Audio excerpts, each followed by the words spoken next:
আচ্ছা, সত্যি করে বলুন তো, কে কে ইলিশ মাছ পছন্দ করে না? বাঙালিরা আমরা সবাই মোটামুটি ইলিশ মাছ বেশ ভালোভাবেই খাই।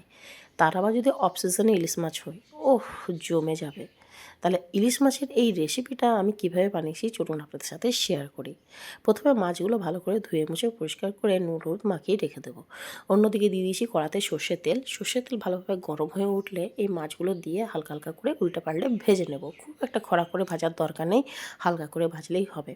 অন্যদিকে নিয়ে নিয়েছি আমি 2 চামচ সর্ষে বাটা, 2 চামচ পোস্ত বাটা আর কিছুটা কাঁচা লঙ্কা বাটা। ঝাল আপনারা নিজেদের মতন দিতে পারেন। এরপর মাছগুলো বেশ ভালোভাবে ভেজে নিলে তুলে রেখে এর মধ্যে দিয়ে দেবো কালো জিরে ফোড়ন। ওই তেলের মধ্যেই কিন্তু রান্নাটা হয়ে যাবে। এরপর সর্ষে পোস্ত বাটাটা এর মধ্যে দিয়ে দেবো। বেশ ভালোভাবে একটু নেড়েচেড়ে ভেজে এর মধ্যে দিয়ে দেবো পরিমাণ মতো নুন আর হলুদ।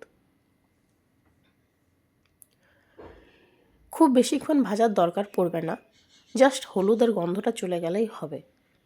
কেননা সর্ষে যদি বেশিক্ষণ ভাজা হয় তাহলে একটা তিতকুটে টাইপের স্মেল বা স্বাদ দুটোই মনে হয়। একটু ভালোভাবে কষানো হয়ে গেলে এর মধ্যে দিয়ে দিতে হবে পরিমাণ মতন জল।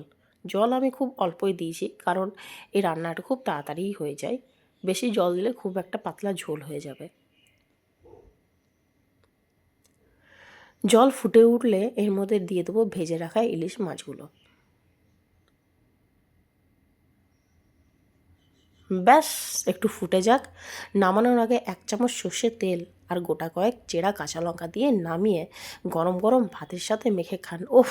স্বর্গসুখ। এই যে বাঙালিদের এই ইলিশ মাছ স্বর্গসুখের থেকেও বড়। এই রেসিপিটা আপনাদের কেমন লাগলো অবশ্যই কমেন্টে জানাবেন। টাটা।